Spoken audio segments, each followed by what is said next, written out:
Hello বন্ধুরা, আমি অঙ্কিতা। আমার নতুন একটি ভিডিওতে তোমাদের সবাইকে ওয়েলকাম। কেমন আছো তোমরা সবাই? আশা করছি সবাই খুব খুব ভালো আছো, আর আমরাও বেশ ভালোই আছি।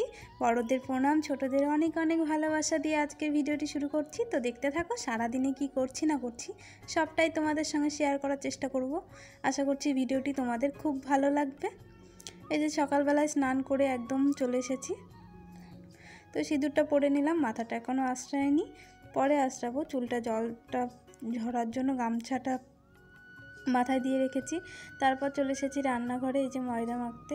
আজকে তো নীল ষষ্ঠী, তো তার জন্য আমি লুচিই খাবো। রুটি করলেও হতো, কিন্তু রুটি খেতে ইচ্ছা করলো না, বা রুটি খেতে ভালোও লাগে না, সেই জন্য ভাবলাম সকালবেলা একেবারে লুচিটাই করব।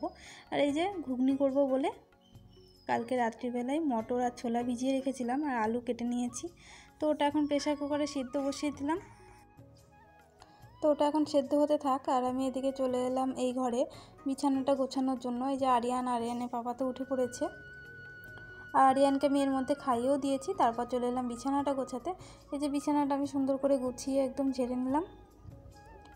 তারপর আবারও চলে এলাম রান্নাঘরে। ওই যে দিনের বেশিরভাগ সময়টা যেন রান্নাঘরেই কেটে যায়। আর আজকে এই যে মটরটা সেদ্ধ করতে গিয়ে বেশি সেদ্ধ হয়ে গেছে, একটু গলে গলে গিয়েছে। তো যাই হোক, কী আর করা যাবে, এইভাবে রান্নাটা করতে হবে। আর এই যে একটা জায়গায় তো হবে না, তো তার জন্য বেশ অনেকটা ঘুগনি হয়েছে।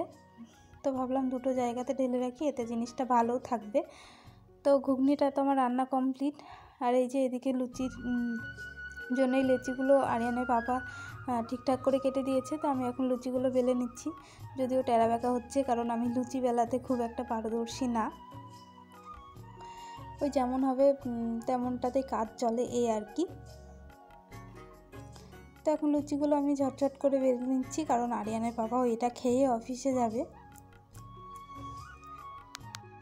আসলে বিয়ের আগে যদি আমাদের বাড়িতে একবেলা রুটি হতো না, বা রাত্রিবেলাটা রুটি হতো, তাহলে তাও আমার এক মুঠ করে ভাত লাগতো, না হলে আমার খিদে পেয়ে যেত, পেট ভরতো না, ভালো লাগতো না, মনটা কেমন করতো। তো এখন তো এই পুরো গোটা একটা দিন, মানে অনেক দিনই এখন অনেক ষষ্ঠী পালতে হয়, যে গোটা একটা দিন এরকম রুটি বা লুচি খেয়ে কাটাতে হবে, মুড়িও পাওয়া যাবে না। তো আসলে সময় এমন একটা জিনিস, যে সময় মানুষকে সব কিছু শিখিয়ে দেয়, আর সেই সময়টাকে মেনে নিয়েই আমাদের চলতে হয়। তো অবশ্যই এটা এখন খারাপ লাগে না, বেশ ভালোই লাগে। খারাপ লাগার তো কোনো প্রশ্নই আসছে না, সত্যিই খুব ভালো লাগে। আর এদিকে আরিয়ানকে একটা লুচি দিয়েছিলাম, তো ওর বাবাকে দিচ্ছে, আর ও নিজেও খাচ্ছিল একটু একটু করে। আসলে বাচ্চা মানুষ যখন নিজের হাতে খায় না, তখন বেশ ভালো লাগে দেখতে, তেমনটা আমারও ভালো লাগে। আরিয়ান যখন কোনো জিনিস নিজের হাতে খায়, তখন তো আমার খুব ভালো লাগে। তখন শুধু মনে হয় তাকিয়ে তাকিয়ে দেখিয়ে আর কি। শুধু ও নিজে খায় না, আমাদেরকেও খাওয়ায়, ওর পাপাকে একটু করে মুখে দেয়, আমাকেও একটু করে মুখে দেয়, তো তখন আরও বেশি ভালো লাগে। তারপর আরিয়ানের বাবার খাওয়ার সময় হয়ে গিয়েছিল, তাই আমি ওর খাবারটা বেড়ে নিচ্ছি। এই যে লুচি দিয়ে দিয়েছি, আর ঘুগনিটাও দিয়ে দিচ্ছি। তো আজকে রান্না বলতে তো এই লুচি আর ঘুগনি হয়েছে, আর তো কিছু হয়নি। আর পরে একটু ভাত করব আরিয়ানের বাবার জন্য। আর এদিকে আরিয়ানের বাবা তো অফিস চলে গিয়েছে। তারপরে আরিয়ানের দিকে দেখো কান্নাকাটি শুরু করে দিয়েছে ঘুমানোর জন্য। আসলে এটা ওর ঘুমানোর টাইম, ও যখনই উঠুক না কেন এই 9:30 থেকে 10টার মধ্যে ওর আবার ঘুম পেয়ে যায়। তো ওকে তখন আমি ঘুমটা পাড়িয়ে দিই, তাতে আমার অনেকটা সুবিধাও হয়। রান্না বান্না করে যে কাজগুলো থাকে, তো সেই কাজগুলোও করে নেওয়া যায়। তো ওকে এখন ঘুম পাড়িয়ে দিলেও বেশ অনেকটা ঘুমাবে, ওই 1.5-2 ঘন্টা মতো ঘুমাবে আর কি। যে দেখো ঘুমানোর জন্য বারবার কোলে চলে আসছে। তারপর ওকে ঘুম পাড়িয়ে দিয়েছিলাম, আর এদিকে ঘোষ কাকু দুধ দিয়ে গিয়েছিল, তো সেই দুধটাই আমি গরম করে নিচ্ছি। আর আজকে না দুপুরবেলায় ভাবছি আরিয়ানকে খিচুড়ি খাওয়াবো না, দুধটাই খাওয়াবো, কারণ খিচুড়ি করা হয়নি। আসলে বাবু না 11টার সময় ঘুম থেকে উঠে পড়েছে, তো যার জন্য খিচুড়িটা করা হয়নি, আর ও কান্নাকাটি করছিল। তো ভাবলাম দুধটা এখন গরম করে খাইয়ে দেবো। আর ওকে আমি স্নান করিয়ে দিয়েছি, ওর খাওয়াও হয়ে গিয়েছে। আর এদিকে আমি চলে এসেছি ভাত বসাতে। আরিয়ান ওই ঘরে আছে, খেলা করছে একা একা। তো আরিয়ানের বাবার জন্য ভাত বসাচ্ছি। আসলে ও তো 3 বেলা লুচি খেয়ে থাকতে পারবে না, বা কষ্ট হবে, তো সেই জন্য আমি ওর জন্য ভাত বসিয়ে দিয়েছি, আলু সেদ্ধ ভাত। আর ওকে আমি ফোন করে জিজ্ঞাসা করেছিলাম যে একটা ডিমের অমলেট করে দেবো না অন্য কিছু করব। তো বললো ডিমের অমলেটটা করে দাও, তো তার জন্য আমি একটা ডিমের অমলেট করে নিচ্ছি। আসলে ওর খাওয়ার কোনো খুব একটা ঝামেলা নেই, কিছু একটা হলেই হলো। যেগুলো খায় সেগুলো আর কি, আর কিছু কিছু জিনিস খায় না, তো সেগুলো আমি দিও না। তারপর বেশ অনেকক্ষণ পর দুপুরবেলা আমি আরিয়ান দুজনে ঘুমিয়েছিলাম। এটা বিকেলবেলা। এই যে দেখছো অনেকগুলো জামা কাপড়, এগুলো কালকে কেচেছিলাম, আজকে না।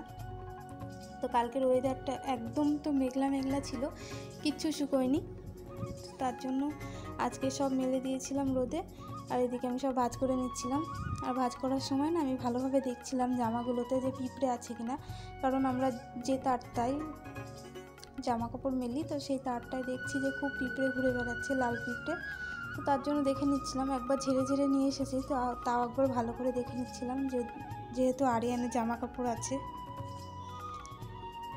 তারপর আলনাটা অগোছালো হয়েছিল, তো আমি গুছিয়ে নিচ্ছিলাম, আর আরিয়ান এখানে খেলা করছিল একা একা। একবার রান্নাঘরে যাচ্ছে, একবার ঘরের ভিতরে আসছে, এটাই ওর কাজ। আর এদিকে দেখো ওর কাণ্ডটা, এই যে তাল পাখাটা এনেছি, বাড়ি থেকেই এনেছিলাম, এখানে যখন আরিয়ানকে নিয়ে প্রথম আসি তখনই এনেছিলাম। ওই যে সময় সময় লাগে, আর ওটাকে তো ভেঙে চুরমার করে ফেলেছে। হাতের কাছে কোনো জিনিস পেলে এভাবে ভাঙে বা ছিঁড়ে ফেলে, যেটা ছেঁড়ার জিনিস সেটা ছিঁড়ে ফেলে, ভেঙে ফেলে। আমার একটা ব্যাগ ওইভাবে ছিঁড়ে দিয়েছে জায়গায় জায়গায়, সেটা আর ব্যবহার করার মতন নেই, তো কী আর করা যাবে। তারপর এই যে ও কান্নাকাটি করছিল দেখে, তোকে একটু আনন্দ দেওয়ার জন্য আমি এটা করছিলাম, আর এটাতে আমিও ভীষণ আনন্দ পাই, খুব ভালো লাগে। তো বাবলসগুলো এখন ফাটাচ্ছিলাম। তো প্রতিদিনের মতো আজকেও তোমাদের একটাই কথা বলবো, আমার ভিডিও তোমাদের কেমন লাগছে তো অবশ্যই কমেন্ট করে জানিও। আর ভিডিওটি যদি ভালো লেগে থাকে তাহলে লাইক, শেয়ার আর চ্যানেলটিকে সাবস্ক্রাইব করে দিয়ে আমার পাশে থেকো। তো চলো আজকের মতো ভিডিওটি আমি এখানেই শেষ করছি, ফিরে আসছি নতুন কোনো একটা ভিডিওর সাথে। ততক্ষণে সবাই ভালো থেকো, সুস্থ থেকো আর সাবধানে থেকো। তো আজকের মতো সবাইকে টাটা।